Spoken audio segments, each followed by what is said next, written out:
So hello everyone, welcome to September Success Stories event. My name is Priyanka Erande. Lena, Burova and I are going to host today's session. This session will be recorded and the recording will be made available on Work on Climate's YouTube channel. And also towards the end of the session, we have open Q&A where you can ask your questions or you can drop them in the chat and we will ask them for you. Work on Climate is a non-profit with an ambitious goal to bring 100 million people in climate workforce in upcoming years. In this Success Stories event, what we try to bring technical and non-technical professionals who've already made their transition into climate space. So this is a good opportunity for all of us to learn from these panelists and ask any questions we have to get our doubts cleared. So today we have with us sharing their success stories, two such amazing people, Laura Brown, who is Chief Marketing Officer at IC Change, and David Baumann, who is Director of Methodology and Standards at Taking Root. So welcome both of you. Welcome to Success Stories event. And as we get started, I would like both of you to elaborate a little bit more on your background, your current job, your company, and why do you think this is the job that you are doing is a climate job? Laura, maybe you can start first. Sure. So hi, everybody. I'm really excited to be here. Thanks for having me.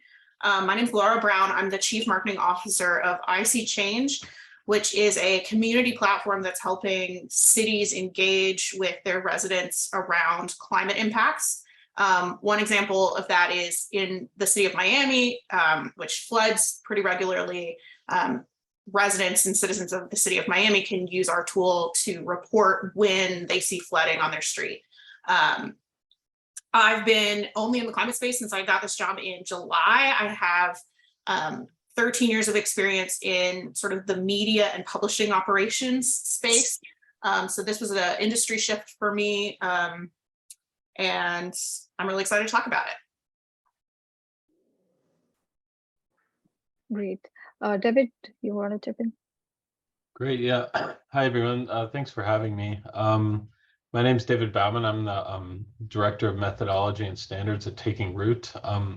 Work in a Vancouver, Canada-based reforestation organization. We work primarily with smallholders and smallholder farmers in Central America to reforest their land with the unused portions of their land with the proceeds we get revenue from the project by selling carbon offsets.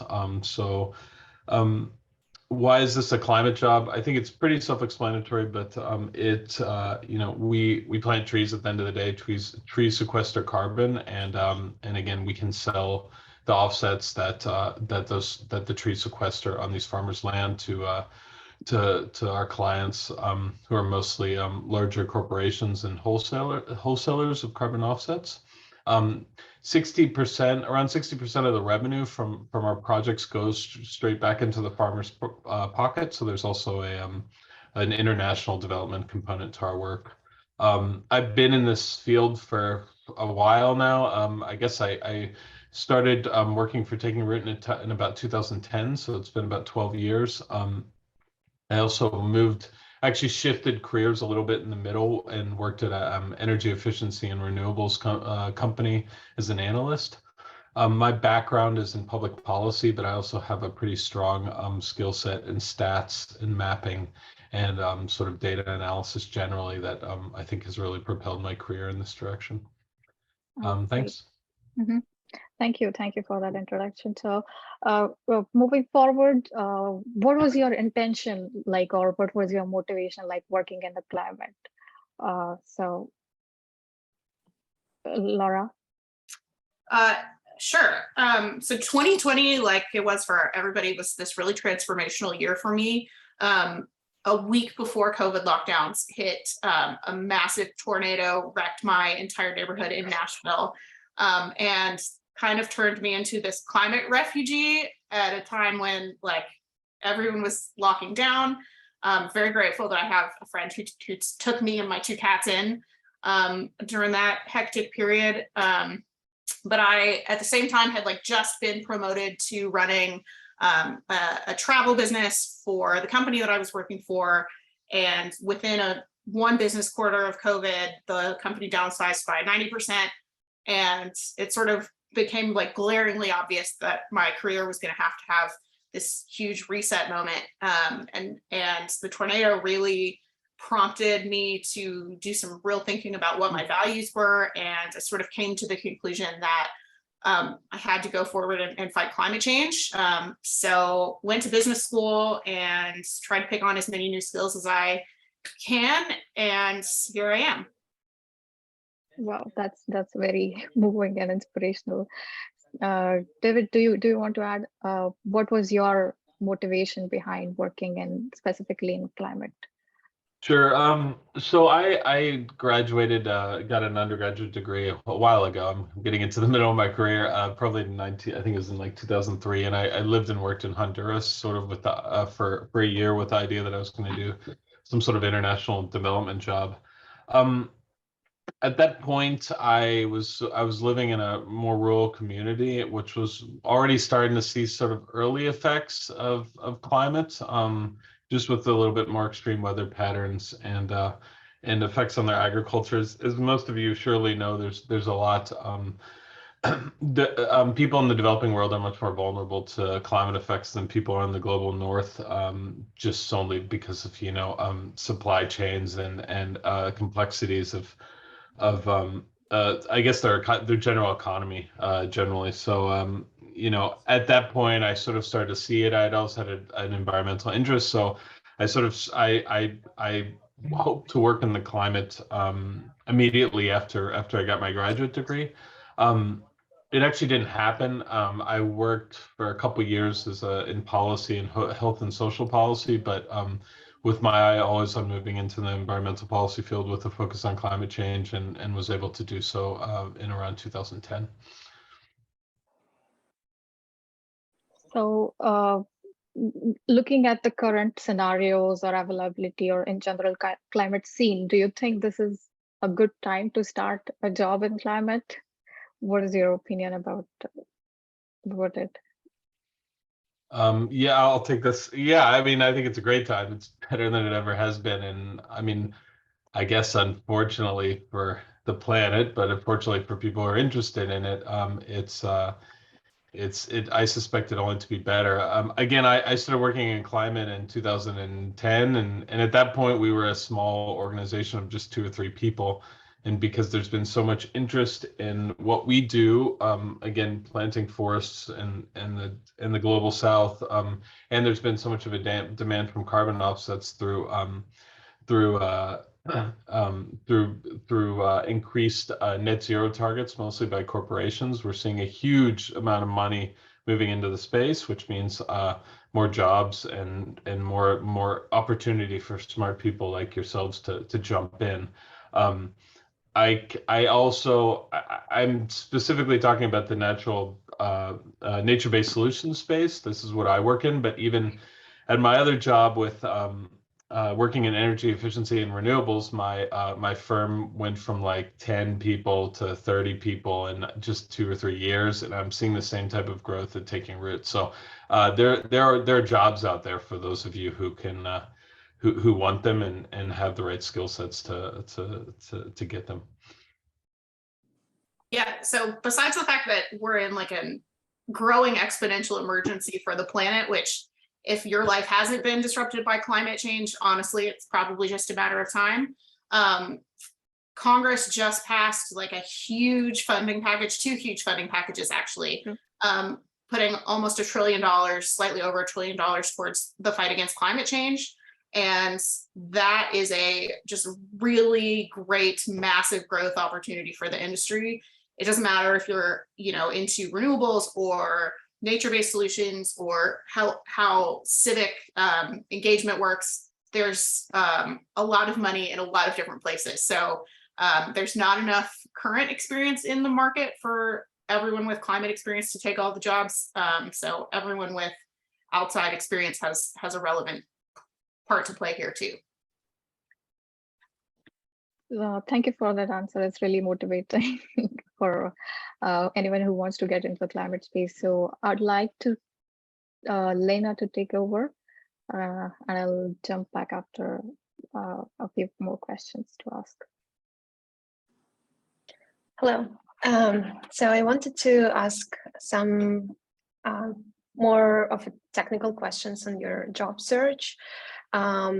And you both partially answered this, but Laura, say before you joined this company, were you specifically looking for a climate job or like laser focus on climate opportunities, or you were open to all different kinds of areas too? I was focused on companies that had explicit climate related missions. And that to me meant either it was like the core business product of the company, or the role was filling a climate response role within a bigger organization. So like just explicitly and only applying to positions that were directly working with climate. Thank you. David, what about you? I hear that you've been in climate for a long time, renewables first and then taking root, but yeah, before working in renewables and then transitioning to taking root, have you been looking for any other areas rather than climate? No, I've been, my professional aspirations have always been to work on climate and the environment generally. Great. And what was could you describe your general job search approach in this area? Oof, I think Laura might have a more relevant answer, because my job searches have been sort of have been atypical. I'll tell them anyway, even though it probably won't help the panel as much. So again, I started working for Taking Right in 2010, and I met my current boss and the CEO at a party. So that doesn't help. I'm sorry, but it is a nice story. You know, I think what is more relevant to that is that, you know, especially for less experienced job seekers who maybe are young. I was in my late 20s at that point and could take a salary that was around minimum wage. I actually volunteered for the organization before I started with them, right? And I don't think that's the case for much anymore in climate anymore. You're probably, and I would encourage everybody to get paid jobs for sure, but for those of you who are looking for internships, even for volunteering opportunities, that can be an option. You know, I took a chance in those regards. The job at the renewable firm I found through a combination of job searches, but I also knew the HR professional. So I mean, this doesn't help that much for those of you who are looking for jobs all over the place, but clearly having the human connection can help a lot. There are, however, you know, I've never seen there's a proliferation of job boards and opportunities for climate specific job boards that are popping up.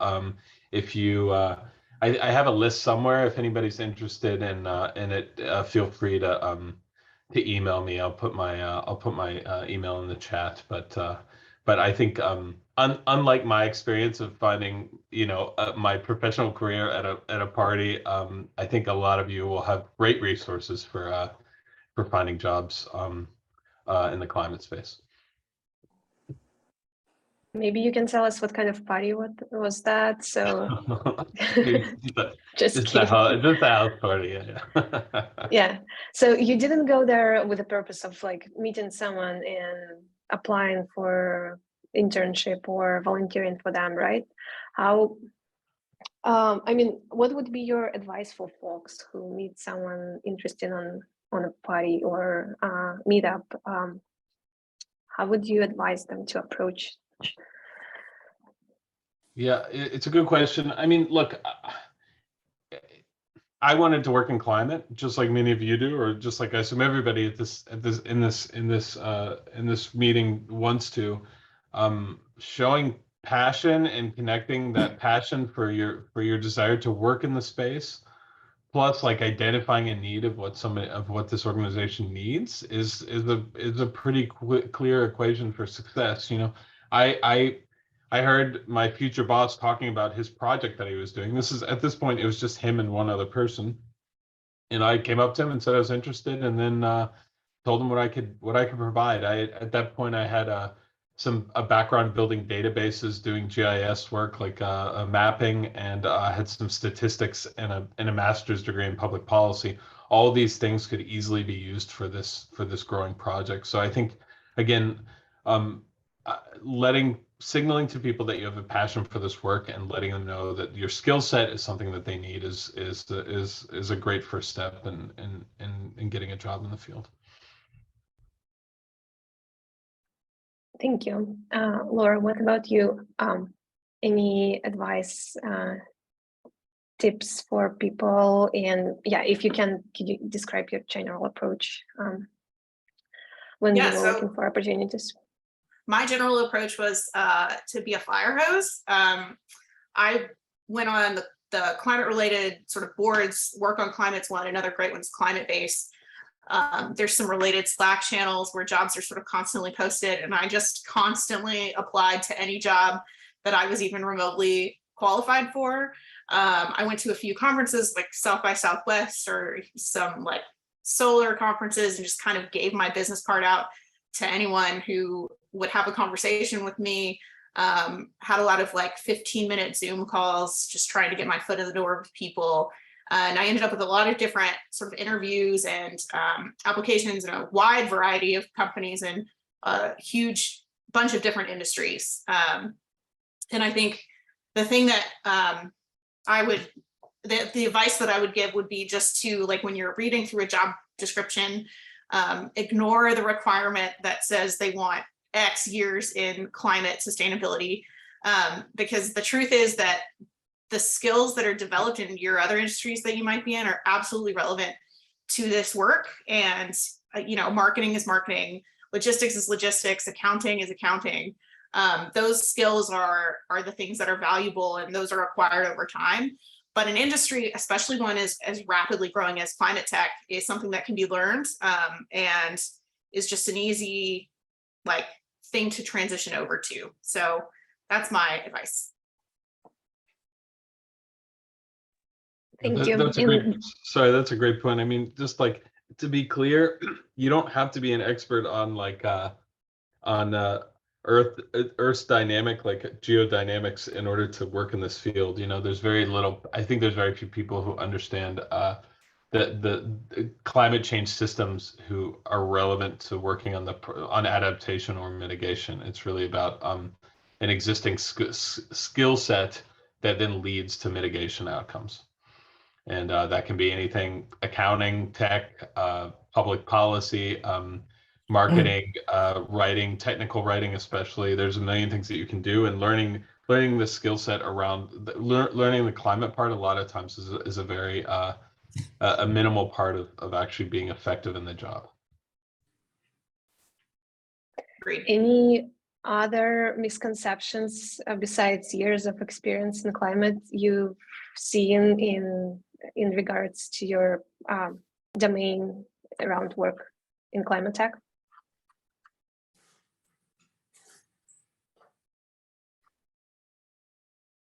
I can answer this. Laura, do you want to go? Yeah, I mean, I think that there are like a lot of companies that are thinking through their response to climate change and how they can strategically incorporate it into their mission. So, you know, it's one thing to have a job at a firm that is dedicated to fighting climate.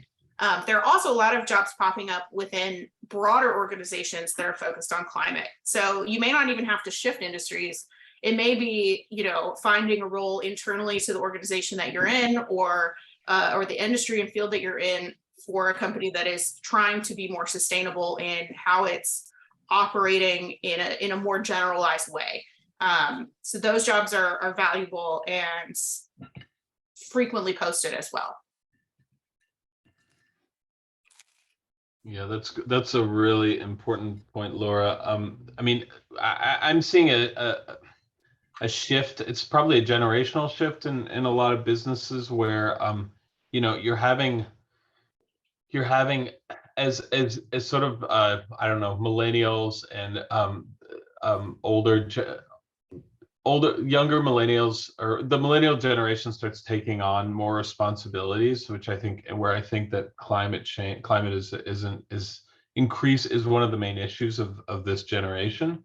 I guess, and also younger Gen X, you're seeing companies shifting, right? I mean, we are getting demand for more carbon offsets from the likes of from big tech companies, because those big tech companies are being run by people who are in who are come from a generation in which climate is a serious issue. I mean, it's not only about increasing extreme weather events, but it's also about perceptional, like generational shifts. Because of that, you're seeing huge change within company structures for more sustainable business outcomes. So you might see, like I'm seeing, let's take like an organization like Ernst & Young, which traditionally is a bunch of accountants. They have a whole sustainability wing of consultants, right? You're going to see sustainability wings popping up in major corporations, but also in smaller orgs too. So that's a really good point. The other thing I wanted to mention is that, you know, what I see a lot in this space, which I worry a little bit about, and this goes along the theme of what we've been talking about, is that in tech especially, I think there's this idea that we can use advanced analytics like machine learning and remote sensing and artificial intelligence, like basically, and put a bunch of programmers in a room and we can figure this out. In my space specifically, I do think there's areas in the nature-based solution space. I think there's areas, and we're absolutely a bunch of software engineers can provide great value, such as like creating new marketplaces, putting things on the blockchain, using remote sensing and AI for like better monitoring and verification of outcomes. However, what they can't do, or at least I don't know how they could, is they can't get people on the ground to recruit farmers, or like get people on the ground to set up systems in which trees are managed better and they grow better and more carbon is sequestered. So I worry a little bit about like the digitization of everything. That's had an amazing effect on our society generally, but it's not a panacea for climate, right? Humans, climate is an anthropogenic problem, and humans need to work with other humans to fix it, right? So we need people on the ground in different fields, working with communities, whether it be in the global south or global north, with a wide range of expertise, whether they be like soft skills, writing, quantitative skills, etc., to attack this problem. And I don't believe, even though some people could push back, that like the sort of Silicon Valley mindset is the complete solution to this. It's a huge part of it, but it's not. Again, it's not going to solve the problem. Thank you so much, both. It was very explicit and super informative. Thank you. So I would like to ask the next question to both of you. So did work on climate play any role in your maybe Laura's job search, or what do you think from work on climate's community is helpful for people to know about these jobs, and or in general, would you like to share any resources with the audience?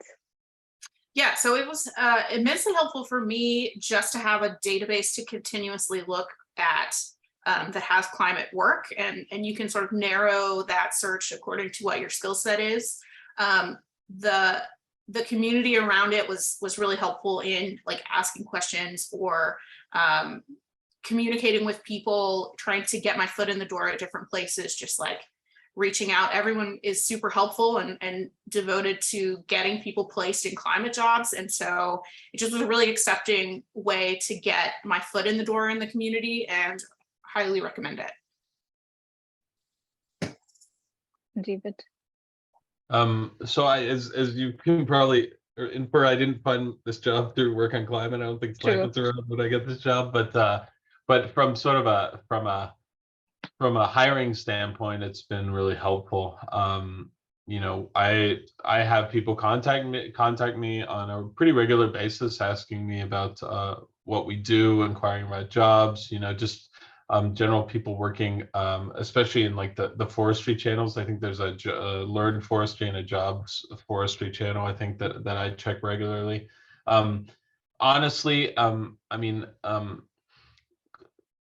it's a great way to get your foot in the door. If you can identify somebody who's an expert in the field, maybe you don't want to work for them directly, but you want to work in their field, I would reach out and contact them. I find that I don't mind being, I guess, what would you call it, cold messaged or cold called or whatever. I think that's a really great, I like communicating with people. And if you're interested in what I do, I'd love to speak to you about it. So yeah, I think it's a really great platform for that, taking that initial step. It's going to get you your foot in the door in any formal application process you apply to, I suspect, only because, again, it creates that possibility of human connection. So I would encourage, it seems like you all are using work on climate, but I would continue to encourage you to do so in your job search. Thank you for the kind words towards work on climate.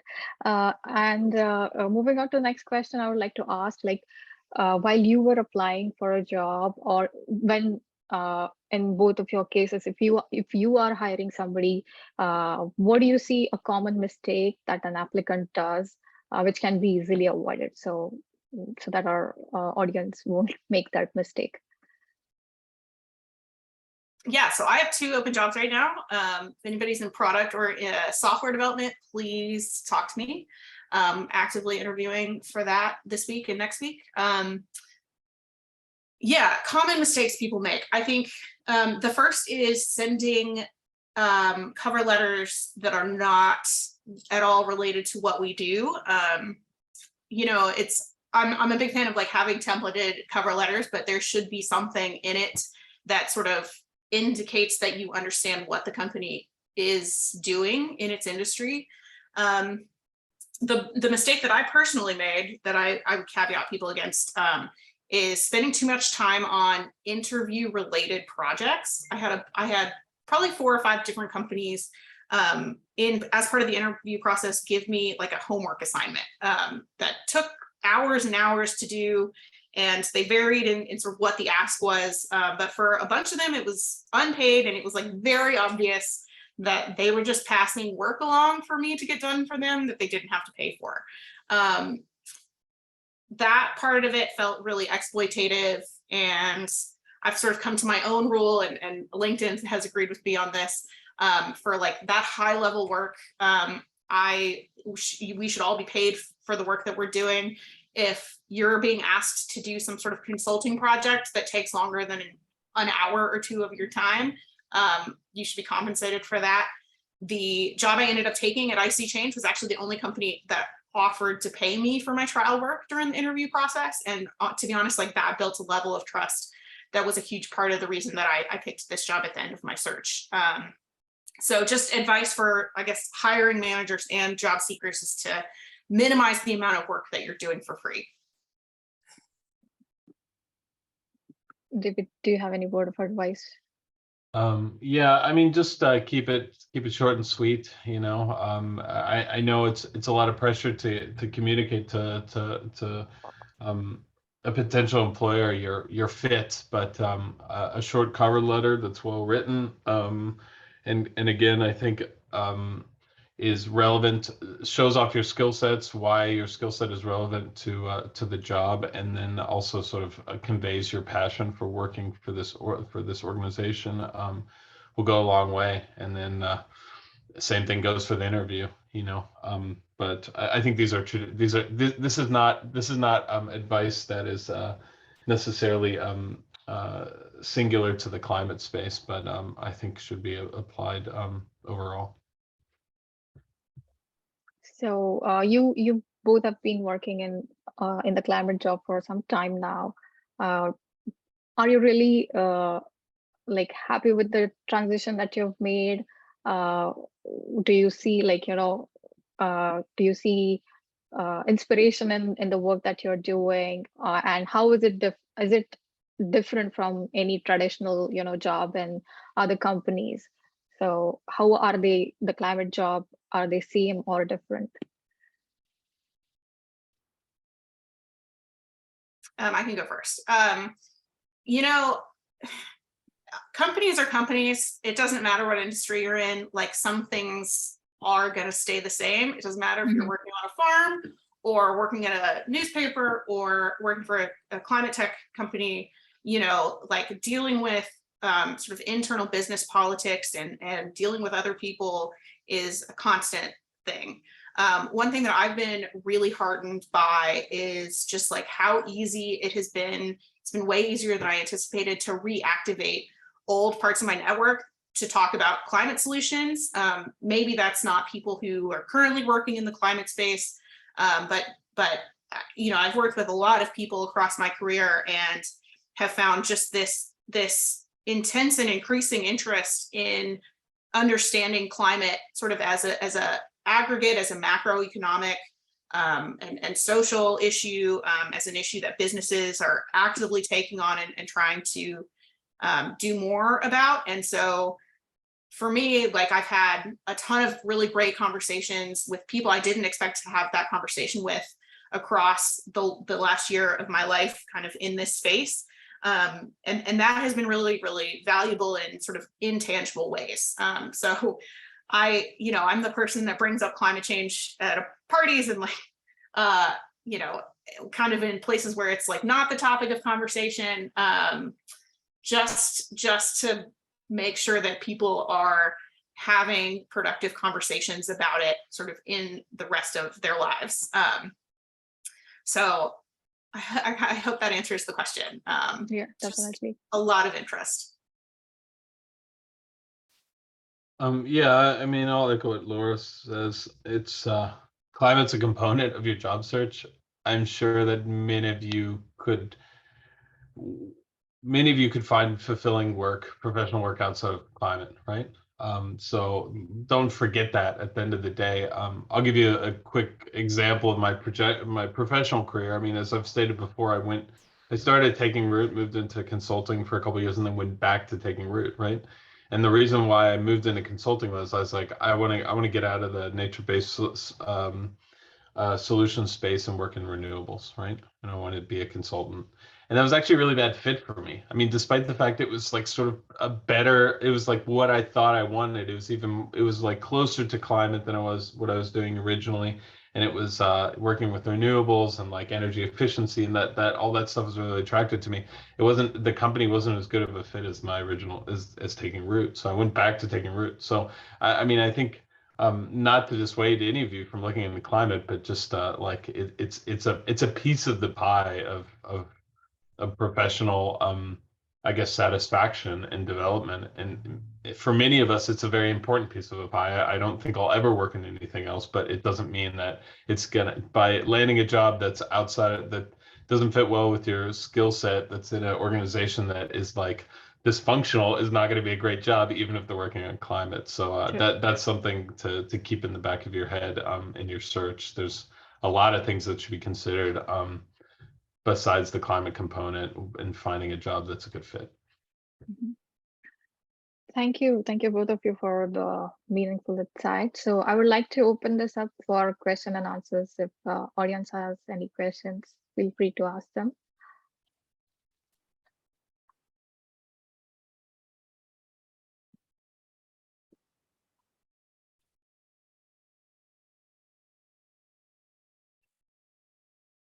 And if someone don't want to raise the hand, we just can, you can put your questions in the chat and we will ask them.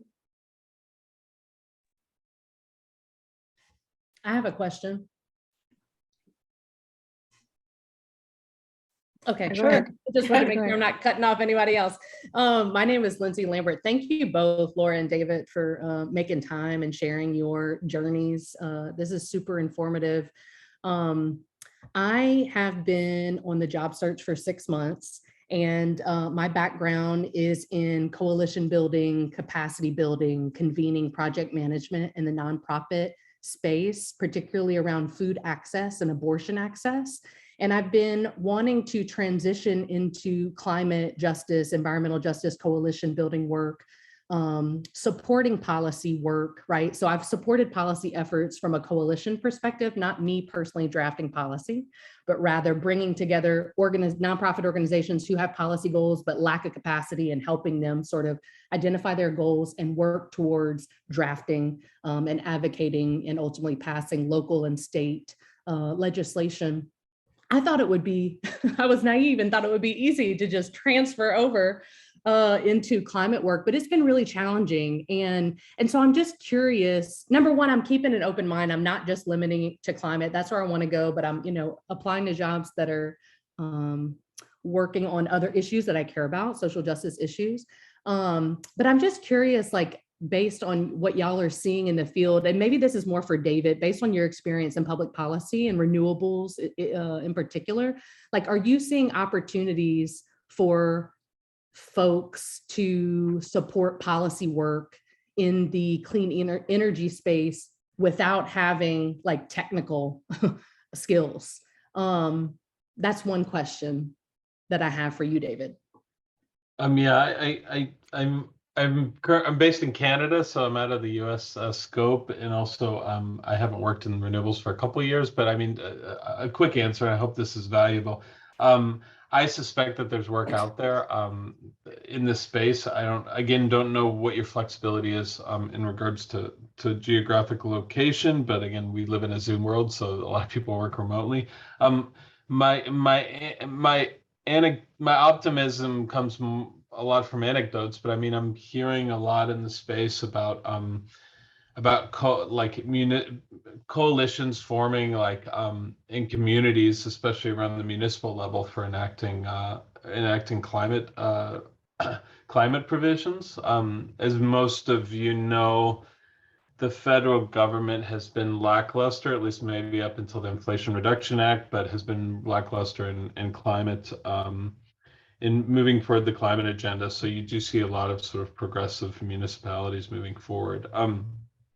The unsatisfactory part of this answer is that I don't know what groups you should look at, but I have a feeling with some Googling, which I'm sure you've already done, but maybe some more in the right keywords, you can identify coalition or organizations that work to do coalition building for climate-based public policy change.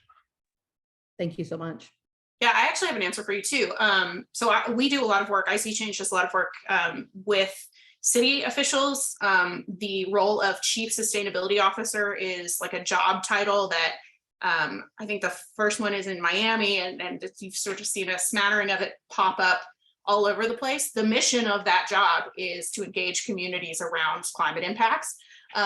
So looking at sort of civic municipality government jobs would be a place that I would recommend. And then, like, part of this, the Inflation Reduction Act just passed. It's just gone to the DOE for to start being like dispersed in all the various ways.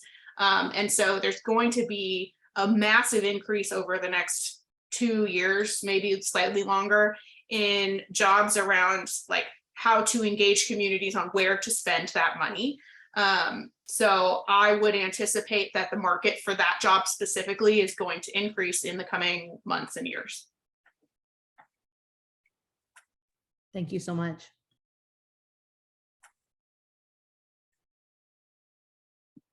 Does anyone have any other question?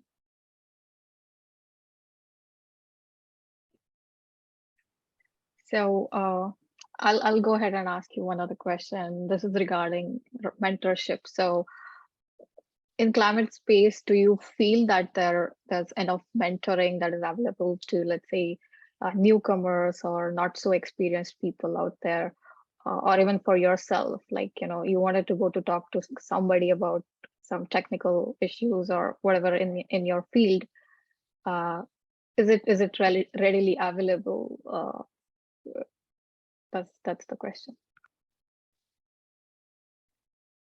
I feel like go it ahead. is. Okay, sorry, it's sort of like improv, like whoever talks first. Okay. Yeah. Yeah, I mean, I know that my company is sort of in a startup space, and we have just a lot of mentors in a lot of different spaces that we can lean on. And a lot of some of that's grants from funds that have been allocated for that purpose. Some of it is just asking a question on Slack and seeing if anyone has an answer. I think the thing that people who work on climate understand generally about climate is that this is this massive problem that we're going to have to solve collaboratively, and that sort of lends itself to a network that is helpful to other people, even if you're competing in the same space. I think that's the end of my answer. I think it's out there for sure. I clearly, like, when you're inside the organization, that comes with all the resources of having that mentorship. I can't say that I would have as many opportunities for mentorship outside, because again, I can sort of lean on the organizational resources, especially the networks of my the higher ups of the C-suite. Again, I would encourage anybody who, if you have a clear idea of where you want to fit in this space, you can probably relatively easily find people who can help guide you, whether it be through work on climate or through LinkedIn or any other of the many professional networking sites around climate. I think most people, because there's a collective a collective drive to fix this problem in the community. I think there doesn't seem to be the level of competition as you may have in other sectors. I think people would be more likely than not be receptive for helping you move your career forward when you again don't necessarily have the institutional resources of being inside a company. So I would encourage you to reach out to people. Maybe that means LinkedIn messages, or just identifying people on websites, and I would expect more often than not a positive response. Thank you for that answer. So does anyone else have a question? Again, let's wait for a minute.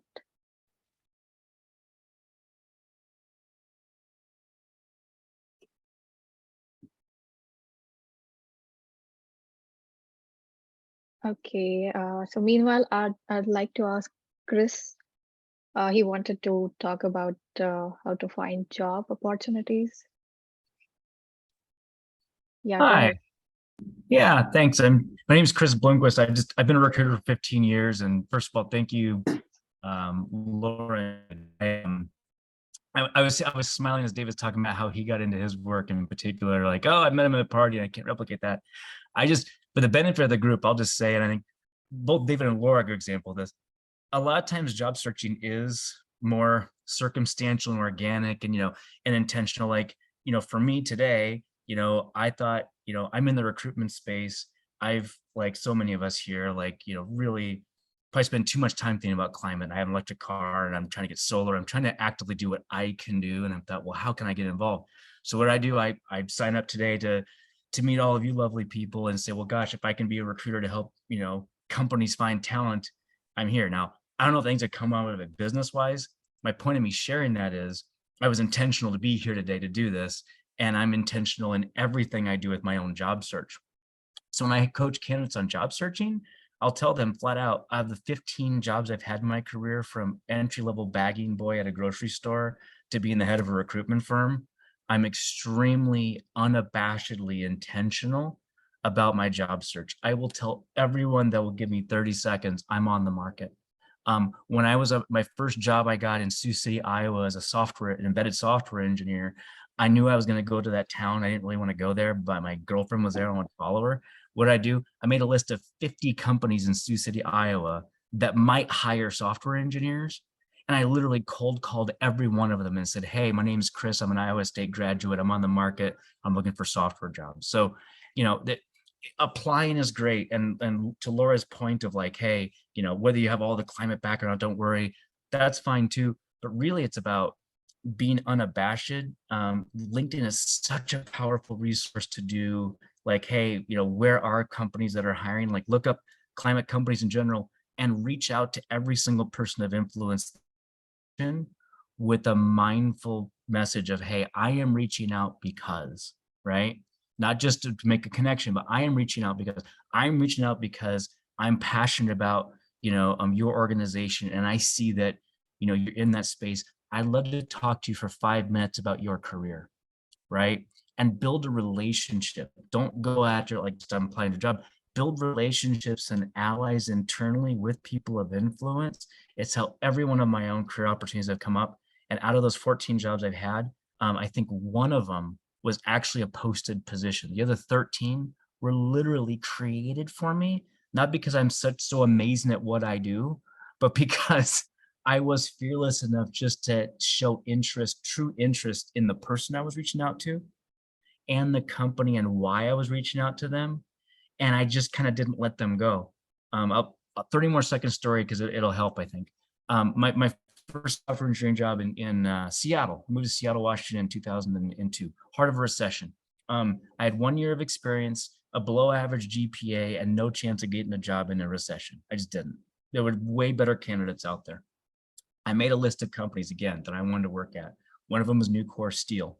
And my father had worked for the company in the past. I had great respect for the organization. I had no connection though with Nucor Seattle, none, it was cold. And so I reached out to them and said, hey, I'm coming to your town. I'd love to speak with someone in your software engineering department. We don't hire software engineers.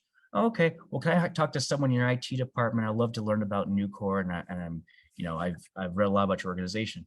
So they said, okay, you can talk to Doug. Well, Doug was basically the general manager of the plant.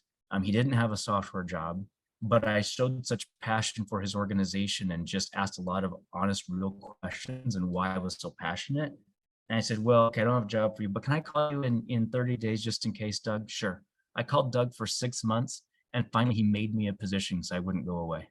And I ended up having a software engineering job there for 3 years and they actually needed it, but they were never going to post it. They created it for me. So again, I want to give license to the idea that if you're really passionate about getting into any space, especially, you know, climate, as so many of us are, man, it doesn't have to be just I'm applying to a job. Look up organizations that you want to be a part of, provide them with why you're reaching out, what value you can provide to them, and truly try to build a relationship so that, you know, eventually something could be created and you have an ally. And if nothing else, you know, you're making an ally and maybe a new friend out there that can be a link in the chain somewhere else and you know other good people. So just as a recruiter in general, that's always been my approach, is just be fearless and go after what you want. Don't wait for a job opening to apply to go after it. Thank you, Chris. Yes, that's so thank you for that message, that being intentional about your job search is very important.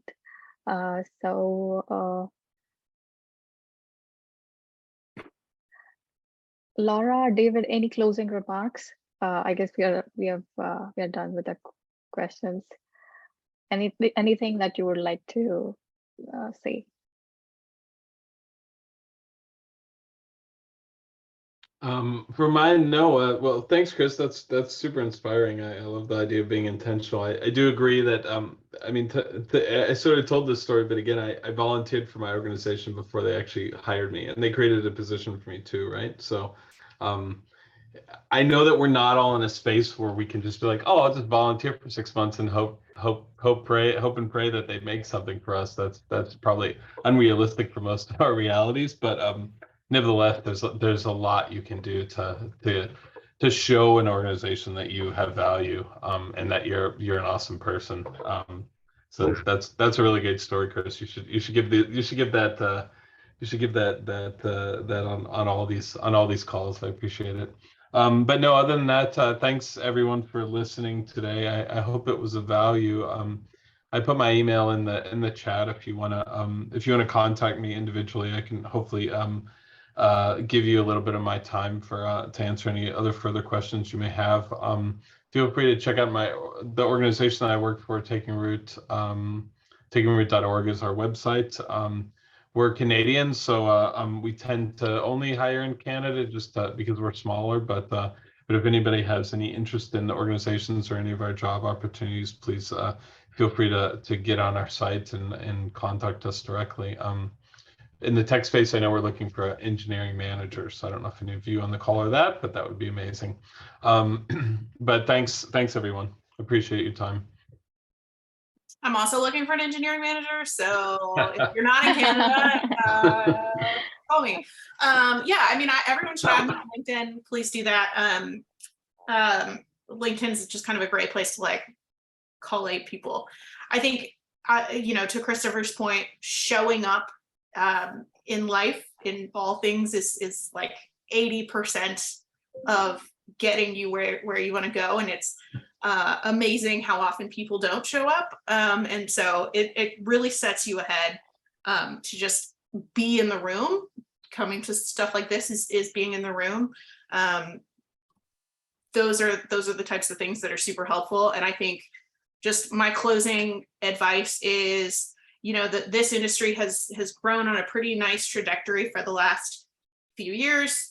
This new influx of spending and money that's coming down the pipe is going to be an exponential driver in job growth over the next few years. So if your job search has been slow up to this point, I would keep at it, because I strongly expect that sort of entire marketplace for jobs in climate is about to be pretty explosive. Cool. Thank you. Thank you so much. So on behalf of Work on Climate, I would like to thank Laura and David for your time today and sharing your journey and advice with everyone. And thank you everyone in the audience. It was nice to have everyone here. So have a good rest of your day. Thank you so much. Thanks, everyone. It was awesome. Thank you, guys.